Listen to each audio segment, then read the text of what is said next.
Good evening friends. आज की update कुछ इस प्रकार से। आज हम सबसे पहले बात करेंगे चीन की। चीन ने रविवार को अपने लीजियन 1Y8 कैरियर रॉकेट से पाकिस्तान के रिमोट सेंसिंग सैटेलाइट प्रेस-2 को कामयाबी के साथ अंतरिक्ष में स्थापित कर दिया है। ग्लोबल टाइम्स के मुताबिक यह रॉकेट बीजिंग के समय के मुताबिक सुबह 11:33 बजे उत्तर पश्चिमी चीन के commercial aerospace innovation pilot zone से लॉन्च किया गया है।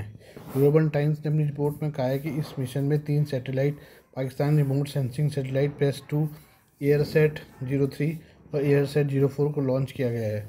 वहीं चीन के सिन्हुआ न्यूज़ एजेंसी की रिपोर्ट के मुताबिक लॉन्च पूरी तरह सफल रहा और सभी सैटेलाइट अपने तय कक्षा में पहुंच गए हैं। यह चीन पाकिस्तान के बीच अंतरिक्ष सहयोग में अब तक का सबसे ताज़ा और अहम कदम है।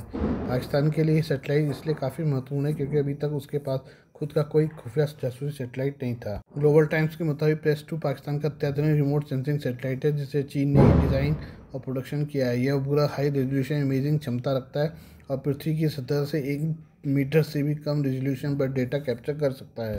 इसका इस्तेमाल कृषि, शहरी नियोजन, पर्यावरण निगरानी, प्राकृतिक आपदा प्रबंधन और डिफेंस सेक्टर में निगरानी के लिए किया जा सकता है। प्रेस-2 को पाकिस्तान के पहले सैटेलाइट प्रेस-1 2018 में लॉन्च का नेक्स्ट वेरिएंट माना जा रहा है। ग्लोबल टाइम्स ने डिफेंस एक्सपर्ट्स के हवाले से कहा है कि यह सैटेलाइट पाकिस्तान की स्पेस बेस्ड इंटेलिजेंस और बॉर्डर सर्विलांस क्षमताओं को मजबूत करेगा, जिससे भारत और दक्षिण एशिया में शक्ति संतुलन पर भी प्रभाव पड़ सकता है। चीन का मकसद इस टेस्ट के साथ पाकिस्तान की सर्विलांस क्षमता को बढ़ाना तो था ही, इसके अलावा भी चीन अपनी कमर्शियल स्पेस सेक्टर की क्षमताओं को भी दिखाना चाहता था।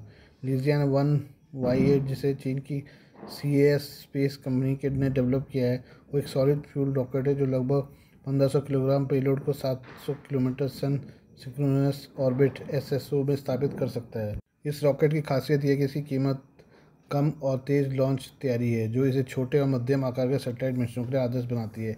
लीजियन 1 सीरीज़ को चीन की न्यू स्पेस नीति के तहत तैयार किया गया है, जिसका मकसद सरकारी और कमर्शियल सैटेलाइट प्रोग्राम को भी एक साथ आगे ले जाना है।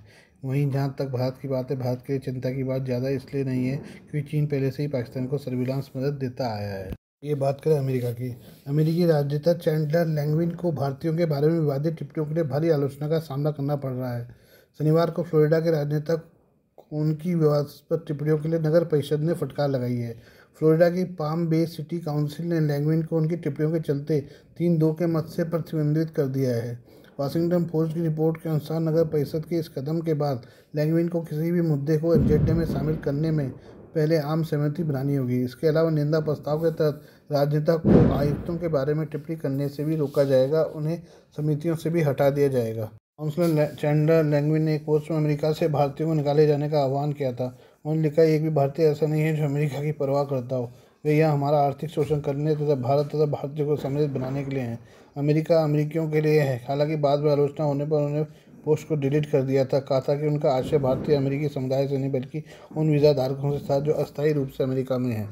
एक अन्य पोस्ट में लैंगविन ने भारतीयों पर अमेरिका का फ़ायदा उठाने का आरोप लगाया। यह पोस्ट भारत में जन्मे ट्रक ड्राइवर हरजिंदर सिंह के बारे में थी, जिनके ऊपर फ्लोरिडा में गलत यू टर्न लेने के चलते 3 लोगों की हत्या का आरोप लगाया गया। 2 अक्टूबर को एक पोस्ट में लैंगविन ने खुलेआम सभी भारतीयों के वीज़ा रद्द करने की मांग कर डाली। उन्होंने लिखा, आज मेरा जन्मदिन है और मैं बस यही चाहता हूँ कि डोनाल्ड ट्रंप सभी भारतीयों का वीज़ा रद्द कर दे और उन्हें तुरंत निर्वासित कर दे। लैंगविन की टिप्पणियों का पाम बे परिषद ने कड़े शब्दों में विरोध किया। सिटी काउंसिल के सदस्य मेयर रॉब मेडिना ने परिषद की बैठक के दौरान कहा कि हम सभी हर चीज़ से अभिभूत हैं। इस देश की स्थापना प्रवासियों के दम पर हुई थी। हम सभी इस झंडे, हमारे बैनर अमेरिका के मूल स्वरूप का हिस्सा है। लैंगविन ने अपनी टिप्पणियों का बचाव करते हुए वॉशिंगटन पोस्ट से कहा कि उनका उद्देश्य आव्रजन नीतियों पर एक चर्चा शुरू करना है। उन्होंने कहा, मैं कोई पहला रिपब्लिकन नहीं हूँ जिसने घटिया ट्वीट किया हो। लैंगविन ने कहा कि नगर परिषद की निंदा, उन्हें हटाने की मांग निंदनीय है और अलग मत रखने वालों का दमन है। उन्होंने आगे कहा कि उनका अपनी सीट छोड़ने का कोई इरादा नहीं है। बात करें चीन की। चीन ने अमेरिकी राष्ट्रीय सुरक्षा एजेंसी NSA पर साइबर अटैक का आरोप लगाया है। चीन की ओर से रविवार को बताया गया कि उनके नेशनल टाइम सेंटर को साइबर हमले का निशाना बनाया गया है। इस केंद्र को नुकसान देश के नेटवर्क, संचार, वित्तीय प्रणाली और बिजली आपूर्ति को बाधित कर सकता है। नेशनल टाइम सेंटर चीन के मानक समय को बनाने और वितरित करने का काम करता है। ये केंद्र संचार, वित्त, बिजली, परिवहन, रक्षा जैसे क्षेत्रों को समय सेवा देता है। ऐसे में इस सेंटर पर हमला चीन के कई क्षेत्रों को सीधे प्रभावित करता है। चीन की ओर से दावा किया गया कि अमेरिकी एजेंसी ने 2022 में एक विदेशी मोबाइल फ़ोन ब्रांड की मैसेजिंग सेवाओं की कमजोरियों का फ़ायदा उठाकर चीन के कर्मचारियों के इस्तेमाल वाले उपकरणों से संवेदनशील जानकारी चुराई। चीन का कहना है कि एनएसए ने कई आंतरिक नेटवर्क प्रणालियों को निशाना बनाने के लिए 42 प्रकार के विशेष साइबर हमले उपकरणों का इस्तेमाल किया। इसके बाद 2023 से 24 में प्रमुख समय प्रणाली में घुसपैठ का प्रयास किया।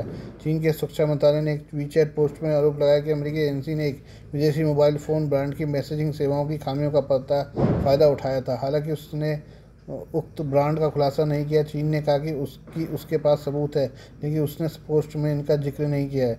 सुरक्षा मंत्रालय ने कहा कि अमेरिका दूसरों पर वही आरोप लगा रहा है जो वह स्वयं करता है। अमेरिका की ओर से चीनी साइबर खतरों के बारे में बार बार बात होती रही है। चीन के मंत्रालय की ओर से लगाए गए आरोपों पर बीजिंग स्थित अमेरिकी दूतावास ने तत्काल कोई प्रतिक्रिया नहीं दी है। अमेरिका और पश्चिमी सरकारों ने हालिया वर्षों में आरोप लगाए कि चीन सरकार से जुड़े हैकरों ने अधिकारियों, पत्रकारों, निगमों को निशाना बनाया है। मंत्रालय का यह बयान व्यापार, प्रौद्योगिकी और ताइवान के मुद्दों के बीच वाशिंगटन बीजिंग के बीच तनाव को और ज़्यादा बढ़ा सकता है। Please do like, share and subscribe this channel of my news, views and analysis by Prakash.